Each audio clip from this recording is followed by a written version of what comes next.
And we're back. We are back here on the Post-Binge Podcast for episode 5. This actually is the first episode in a long time that we've recorded. The pandemic has kind of ruined things and kind of made it difficult to do these type of recordings and everything.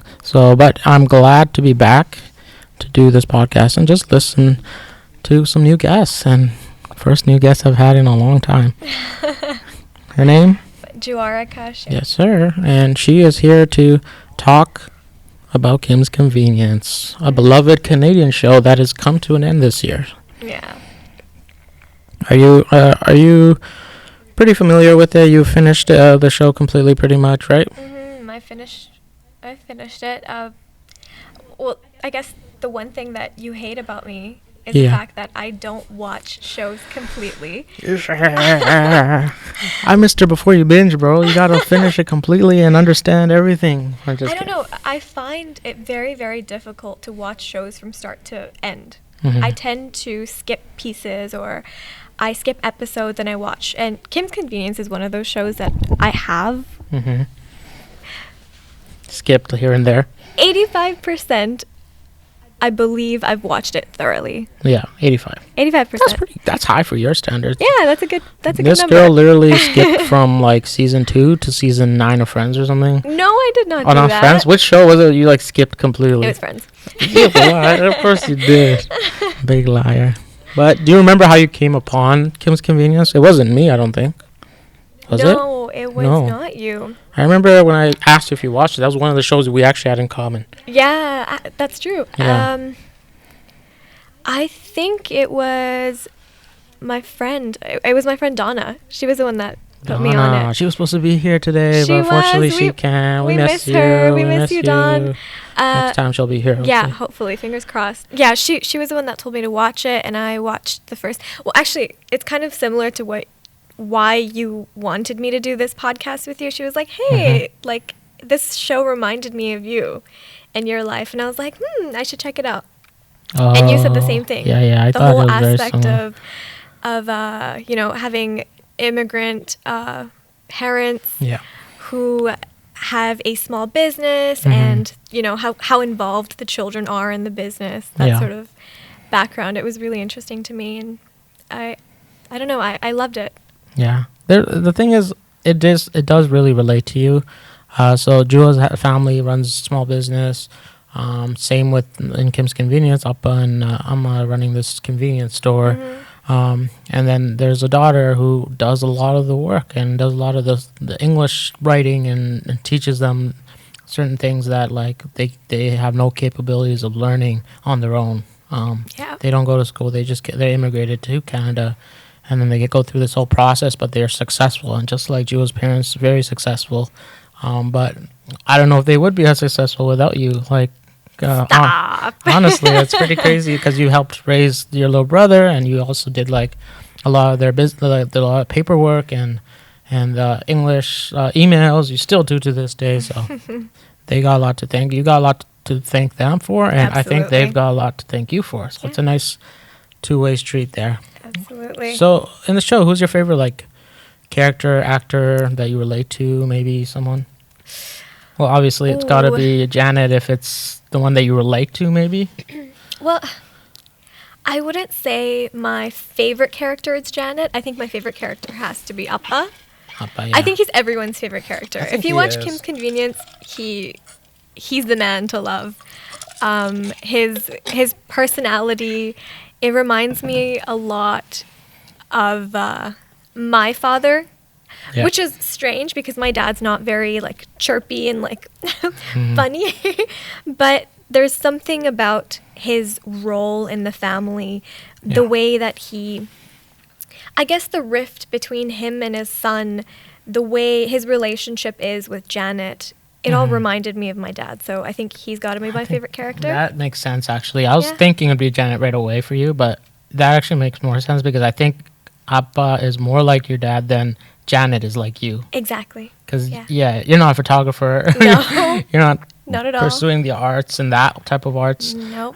You're definitely more of a brainiac than you are a artist. So, like, I think that makes more sense to me.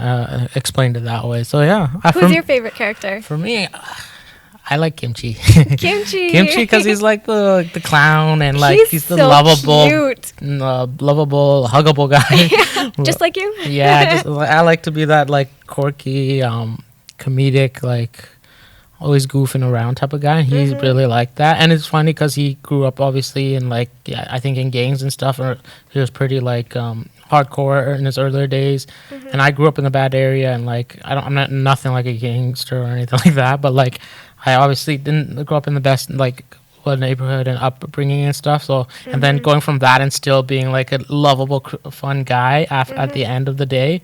It just reminds me of like I can go through all this shit and still be this like really fun to be around a dude, right? So like I think that's why I really relate to Kimchi, and I like he's one of my favorite characters. My favorite actor in the show is Appa. Appa has like acting wise and character, honestly, both. But he does a great job in his role as Appa and Amma as well. They both have such a good role, and they play their role to the T, like so perfect. Exactly. Yeah, honestly, Janet's my least favorite. Really? Yeah, Why? something about Janet is just makes Why me is that? Do you think it's because you think that she is? He complains a lot to me. I don't know. I've felt that way as well. I feel like. And she's always yelling like. Yeah, I mean, like I relate to her a lot. The cycle of dependency is really, really difficult when you're living in that environment. Yeah. When your parents assume that you'll be there always to help them whenever they need. Yeah. It's very difficult when you've been doing it since you were like 0 years old. Very true. You know, I've always joked about it. Yeah. You know, I've always joked about the fact that I've handled my dad's small business since I was 6. Ever since I started to read and write and speak, I've sort of been learning how to run a business. So it's exhausting. And I think that really plays out in the way that her role is, where she doesn't want to work there. She wants to move away from the convenience store. She wants to move away from the life that her parents have. You definitely feel that part of her, right? Like that is kind of like, oh, I do want those things as well. Like she did move out in the show. Yeah, which was great. And she moved out really early, and when she did, I was like envying her a a bit. Me too. I kind of want that experience, like ASAP. But like at the same time, I'm like, I have no money.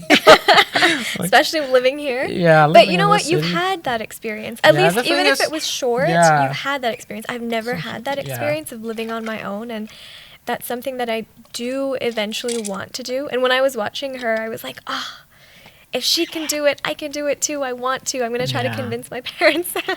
I think for you is like, I think you could do is just that part when you have to pull the trigger on doing it is the toughest part. Like leaving your mama, leaving your dad. Yeah. Like that's the toughest part. I don't think I could do it anytime soon because my mama was like all we got here, and like until I get her house is like I can leave. Like my mom's already talking about me. Like if I have to work somewhere else in a different province, she'd be cool with it. And wherever opportunities take you. Yeah, wherever the opportunities take me, exactly. But I always tell her I'm going to reassure her that we're going to get you a house before I think about buying myself a house even. I might move out before I can buy her house maybe, but like maybe not.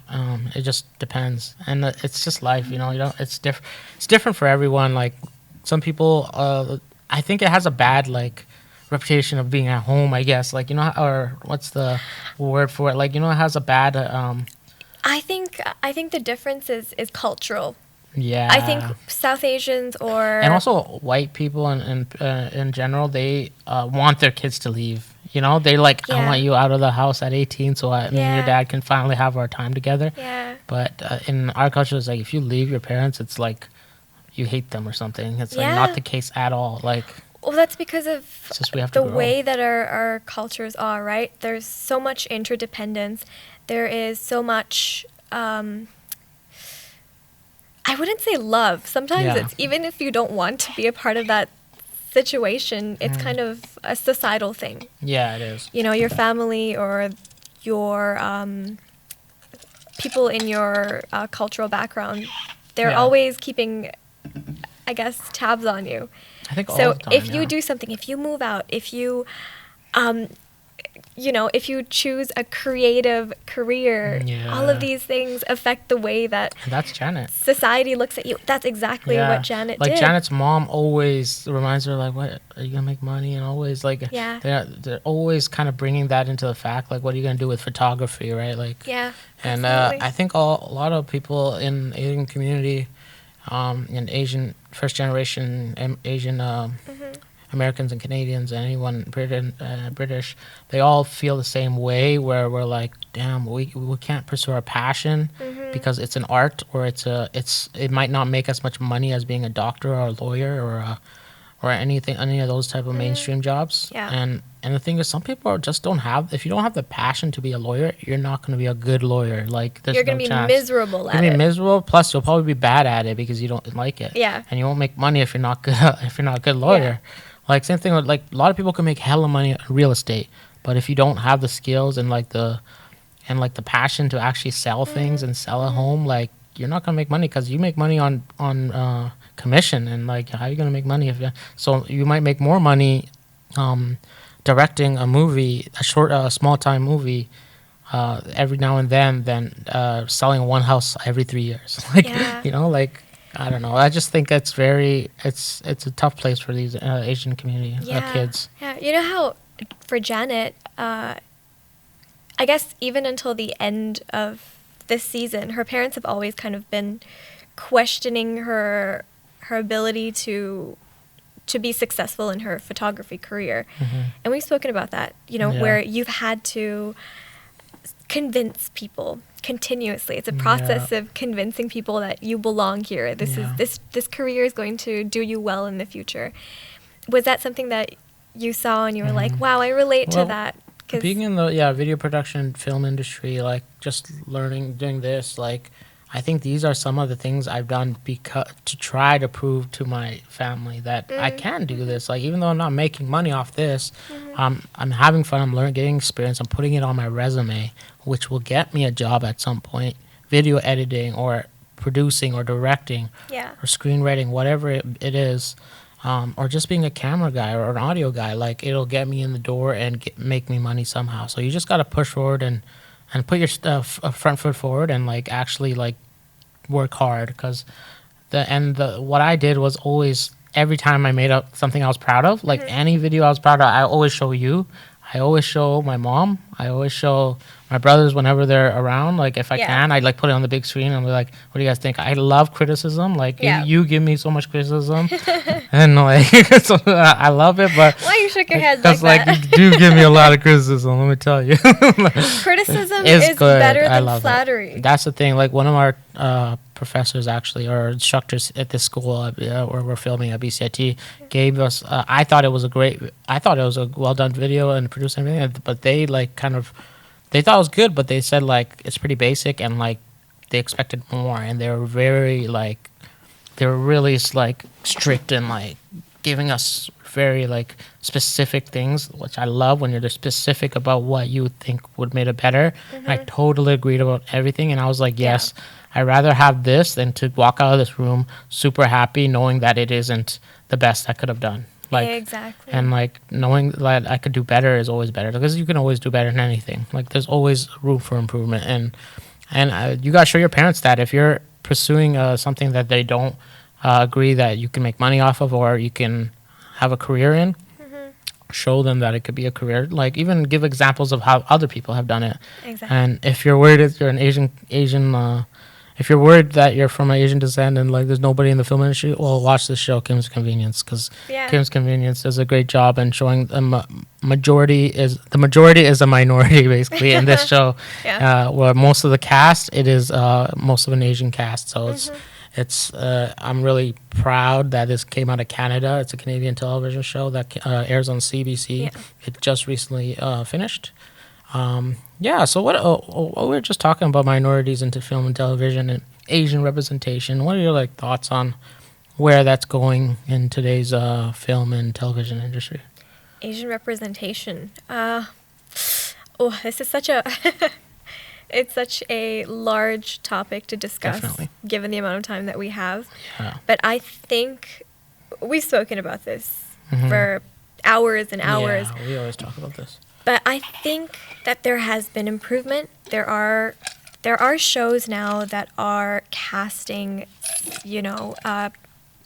Asians or South Asians or people of minority groups. But there are still so many things that can be changed and challenged. Yeah. For example, there are certain shows that pop out to me, like, so even The Office, Yeah. there was Mindy Kaling, Yeah. but every single time they display They a portrayed person of her- color, yeah. they portray it with some sort of stereotype, or they portray it as like even though a sidekick Mindy, character. or she didn't have an Indian accent or anything, but she still was portrayed poorly, like as a talkative, like all about like fashion, or like didn't really care about the word, like they didn't portray her at a good light. That's what I mean. Or there's what's that show? I'm so bad with remembering things, but there's so many shows Yeah.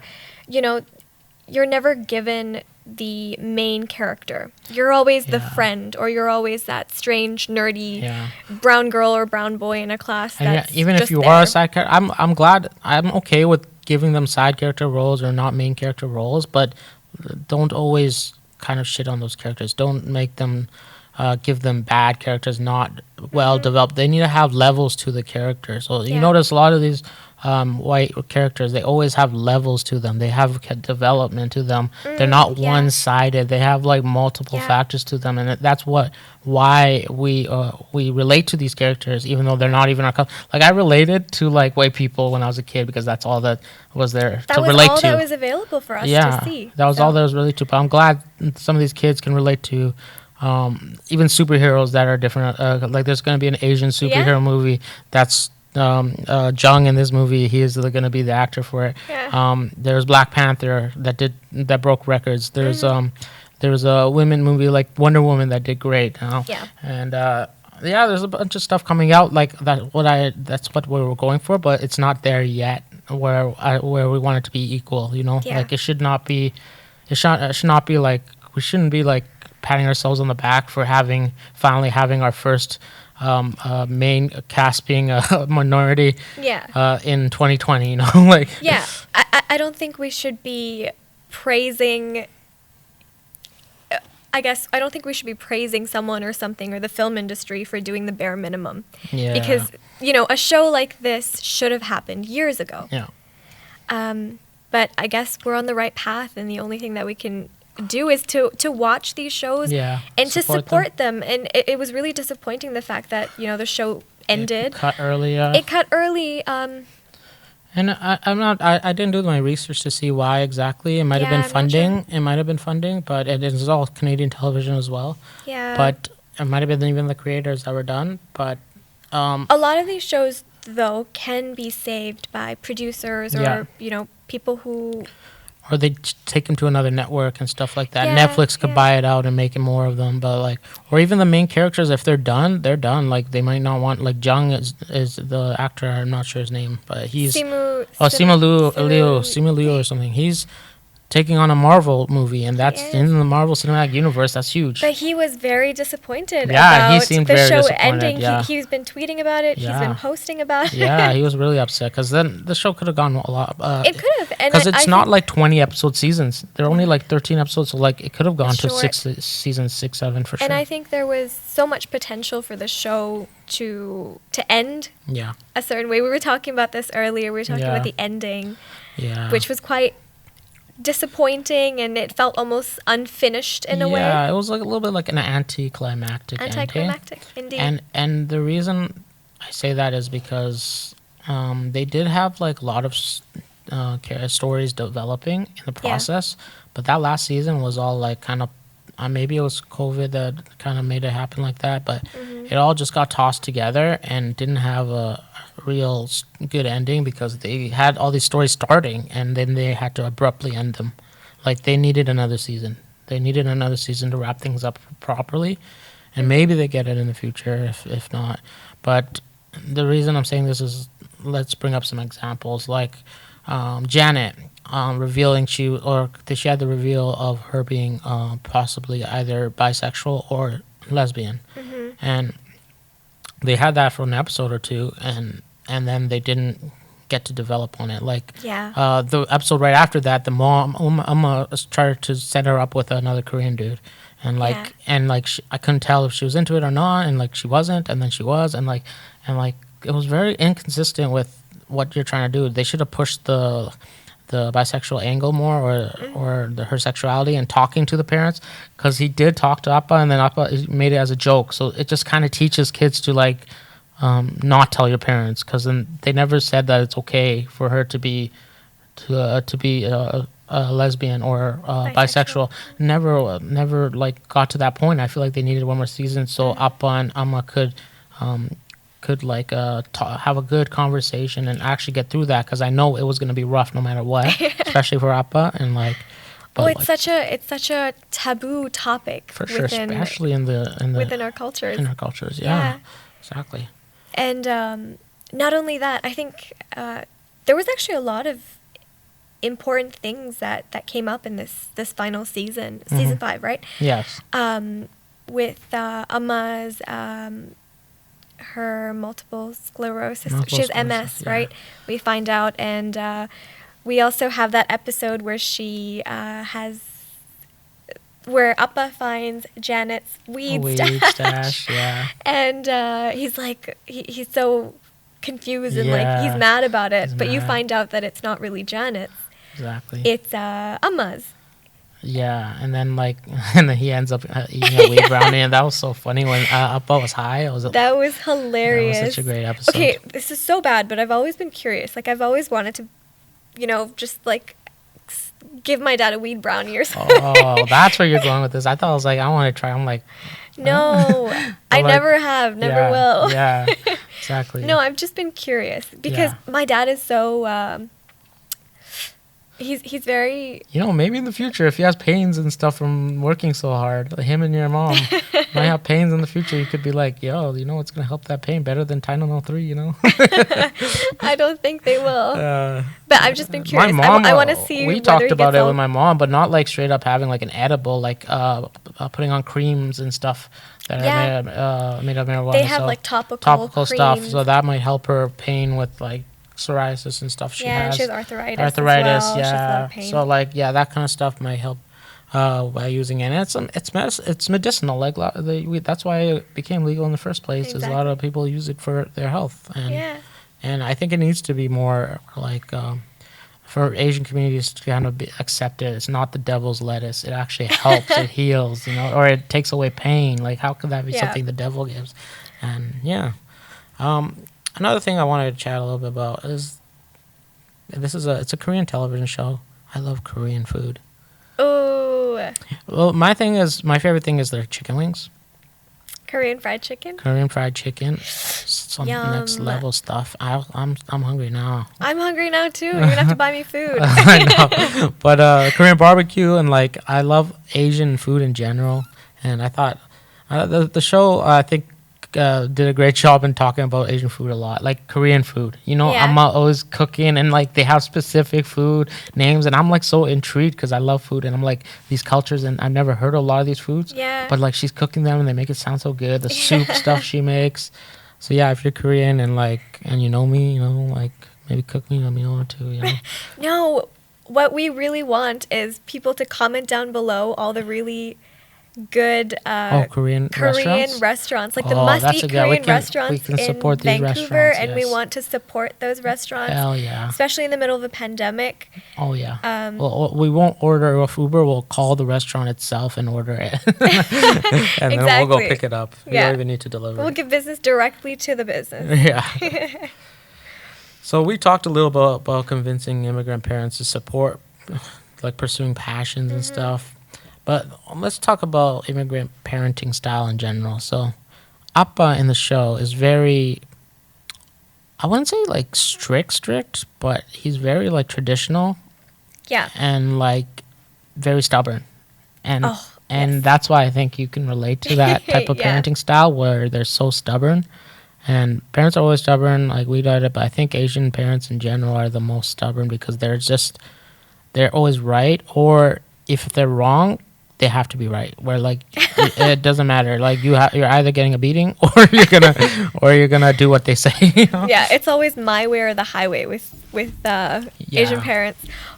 With I guess with parenting styles, I really could relate to the way that Appa and Amma were, because my mom is the same way. She's very like, she has very strict rules as well. Yeah. But she's a sweet parent. My dad's more Totally stubborn. My dad's more, these are the rules. If you're going to live under my house, you have to follow these They're rules. both comedians too, which I love. Like Appa is like tries to be a comedian, but he's like very like dad jokes. But Amma's like slick with it, Yeah. She's very like she's very low key about her jokes and like it burns. But I love it when she roasts like Appa all the time. They have such a fun relationship. I love their relationship. Yeah. It's amazing. It's cute, it reminds that's one of the reasons why I think it really reminds me of my parents. And about the parenting style, another thing that was really interesting to me was the type of bond that the parents have with Janet as well, and Janet and Jung. Like you see that a lot in South Asian in parenting styles, where if the children are not following rules, and religion. Yeah. Religion is also a really big topic in this, where they're going to church. They push their Christianity a lot throughout the show. Like so they're Christian or Catholic? Christian, right? One of the two, very similar. But yeah, they're always at church, and that's one of the main like settings of the show. Yeah. And it's that like the parents are obviously really pushy on their kids about their religions and stuff, and like that is some of the most common and real things about Asian immigrants coming in, because that is everything to them, religion. Yeah. And you have to fall by it, even though the religion could be very old, like a lot, especially Christian and Islam and every religion pretty much, they have the old nature of doing things, and like and it's so prehistoric almost that but then these older immigrants, they got to follow it completely word by word, and that's where there's a clash between like the new generation of kids coming up, because they still do want to support, they are still supporting their religion and everything, but there's certain things that it's very hard for them to like keep up with, because it's very strict, and it's not like they didn't grow up the same way. Yeah, but if you think about it, it makes sense why religion is such a big topic, and it's almost like a support, like a security net for parents, because they leave so much of their lives behind, right? And religion is something that I think people use as a comfort blanket. It's something that you can go to. It's something that you depend on. And the idea that you can put your sorrow or your fear onto something beyond you is something that a lot of people I know and around me follow as well. Parents especially, and my parents too. My parents are extremely, extremely religious, but they've actually never forced any type of religious belief upon me, which I've been very lucky. Yeah. They'll practice things at home, like they'll fast, they'll do all of these things. My parents are Hindus. They're very strict and religious Hindus, but I don't exactly practice as much. Yeah. But they've always been open to let me doing what I want.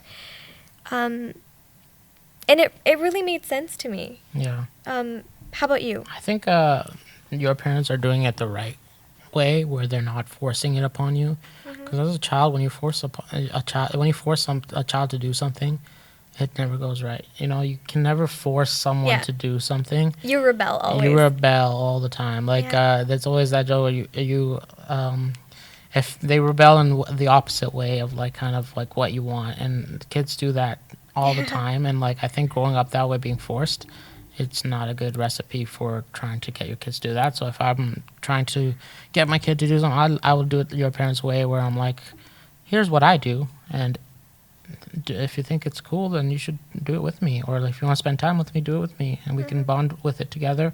Or if not, that's cool. You can do your own research and do what you want, like, and you got to really mean it. You can't just say it and then be mad after they don't do it. Like, you got to really mean it, and it seems like your parents are doing a very great job with that. Yeah. I want to talk a little bit about the archetype and the stereotype. I don't know if I'm saying it right. Archetype, but it's archetype. I'm just bad with words. But Archetype? it's this word, archetype. Yeah, I think it's archetype. Archetype? Okay. I don't know. But it's basically, what it means is... Yeah, I think it's archetype. Archetype. Archetype. But I'm also known... You know... I'm known for pronouncing things wrong. Yeah, that's true. She is. She. Were you bagel? No, what did you pronounce wrong again? No, it was mural. Mural? I was saying mural. Oh, mural. I kept saying mural, and he was like, "Are you stupid? It's mural." Don't be stupid. It's mural. And I was like, Mural. okay. And I was like, my I brain think there's works. been a few more things she's done that. Okay, I have an explanation for that. It's because Yes. my brain works in 3 different languages. Uh-huh. I'm very fluent in Tamil, English, Yeah. and French a little bit. I speak a little bit of Hindi. Mm-hmm. So there are so many languages that are running around in my brain. And I think... That makes total sense, because my mom does that with all these words. Instead of assignment, she says assessment. Instead of like Yeah. a lot of words, she says like an opposite word. And another thing is the idea of code switching. This is also really important. I don't know if it was covered in Kim's Convenience, but children tend to pick up on everything that their parents do, right? Children are very quick learners. So even the way that your parents speak, you tend to Yeah. pick up on the pronunciation. So I've had these experiences where in university or in school or in meetings with people, I'll pronounce a word the way that my parents pronounce it. And see. I think that that's the correct way to pronounce Yeah. it. And people will stop and they'll look at me and they'll be like, you're Yeah. pronouncing it wrong. And I'm like, I totally am did I not do pronouncing that. it wrong, or are you just looking at language through a very colonial Yeah. perspective? You're And then getting we get next into a level to debate. it. Yeah, this is going to be like a long debate. But it does make sense that you do that, because obviously whatever your parents say is right in your head when you're a child. It is. But then for me, I learned most of my English in school. Like, my mom didn't speak any English. Yeah. Well, she did speak a little bit, but Did you she speak got good. a lot of Bengali at home? In the beginning, I think I spoke mostly Yeah. Bengali, and then my mom started understanding me, and Yeah. that's how she learned English. 'Cause Yeah. we speak to her in English, Yeah. and that's how she learned English, and like, she's gotten pretty decent at it. She's great. Yeah. She speaks fantastic. Yeah, so like she's gotten great at it from just listening to us speak to each other, Yeah. and you have to learn, because what you want to hear what they're saying as a parent, right? So, but back to what I was saying, the archetype and the stereotype, the difference is very like it's critical difference, because the stereotype is obviously in a negative light, and I think this show does a good it does a good way of kind of showing each character with depth, and like, instead of being just a stereotype, like, yes, Appa and Amma have accents, and that's stereotype accents, but it's also true. And in a lot of ways, when you're an immigrant, you got that accent, right? But they also have depth to them. Like, they have, Appa has a lot of like inner frustrations of being an immigrant, and like also being, when he has that pride, that Korean pride in him, that a lot of the episodes shows. Every episode almost shows his pride, right? Yeah. He can never be wrong, and stubbornness, and it's a lot of to do with pride and ego. And then his mom, same thing. His mom has the Korean pride where she can't. When she had MS, they had to install something in her shower to help her get in. Yeah. And like, she's like, no. And she got hurt in the shower, and she's like asking for no, she didn't want to Yeah. ask for no help. Even the driving pass. Yeah, the driving, like The accessibility pass. the accessibility for pass for parking. She didn't want to get a handicap pass. She was like, I'm fine. I don't Yeah. need it. And I think that's some character depth that they have that's not just the stereotypes. Like, regular white characters get all this different depth in each character, because they don't have normal stereotypes as white people.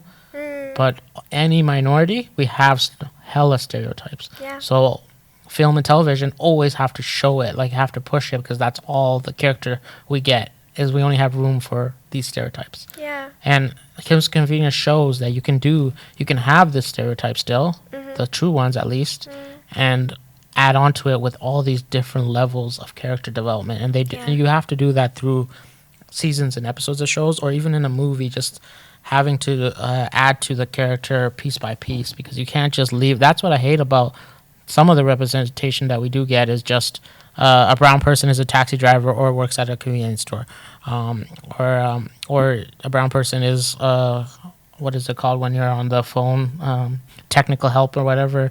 They're doing that on the phone, or gas station, working gas stations. And then Asian people are doctors only, or dentists, and like stuff like that, and like Chinese and Vietnamese are like that, and then they have the accents all the time. And for Kim's Convenience, it's nice to see Jung and those guys not have an accent. Or even what's Mr. Kim's best friend's name? Oh, but he was very good at English, just proper English. And I don't remember his name. yeah, but all I we know what remember you're is talking Mr. about. Mehta. Oh yeah, he was he had a really good accent, but he was like a dude. successful business guy. Yeah, so. Which was really interesting, to the way that they showed those relationships, like Mr. Kim's Appa's friends, how they're also we're assuming immigrants, and they have their own businesses, they have their own relationships, their own way of speaking, and you also see their characters develop throughout the show in a very small way, but you see that too, like Mr. Mehta, and Janet dated Mr. Mehta's son. You see, so they're all interconnected in a way. Yeah. You see that a lot. It's awesome. One last thing I do want to chat about: immigrant workers.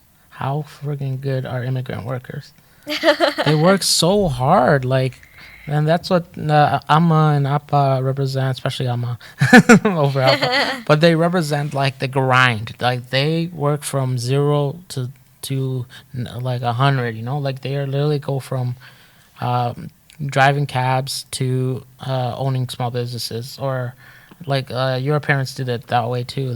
They've created an empire of themselves, of sorts, and they're still working their asses off to build more of an empire for their kids and for themselves in the future, to have a happy retirement. And I think immigrants in general just have that mentality of grinding, because they've been through some way worse shit than what I was gonna say the exact same thing.